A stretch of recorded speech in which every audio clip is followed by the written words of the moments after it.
Hello ಪುಟಾಡೀಸ್. ಇವತ್ತು ನಾವೊಂದು rhymes ಕೇಳೋಣ.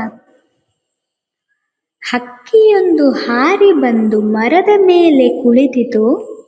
ಅತ್ತಿಂದಿತ್ತ ನೋಡಿಕೊಂಡು ಆಹಾರವನ್ನು ಹುಡುಕಿತು. ಒಂದು ಮೂಲೆಯಲ್ಲಿ ಆಹಾರವು ಅದಕ್ಕೆ ಕಂಡಿತು. ಹಾರಿ ಹೋಗಿ ಕೊಕ್ಕಿನಲ್ಲಿ ಅದನ್ನು ಹಿಡಿದುಕೊಂಡಿತು. ಆಹಾರವನ್ನು ಹಿಡಿದುಕೊಂಡು ಹಕ್ಕಿ ಮೇಲೆ ಹಾರಿತು. ಮರಳಿ ತನ್ನ ಗೂಡಿನೆಡೆಗೆ ಹಕ್ಕಿಯು ಹೊರಟಿತು.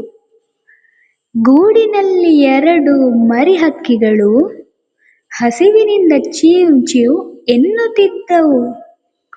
ಆಹಾರ ತಂದ ತಾಯಿ ಹಕ್ಕಿಯನ್ನು ನೋಡಿ ಹರುಷಪಟ್ಟವು.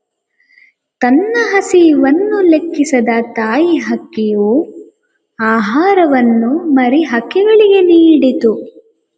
ಅವು ತಿನ್ನುವುದನ್ನು ನೋಡಿ ತಾಯಿ ಹಕ್ಕಿಗೆ ಹೊಟ್ಟೆ ತುಂಬಿತು.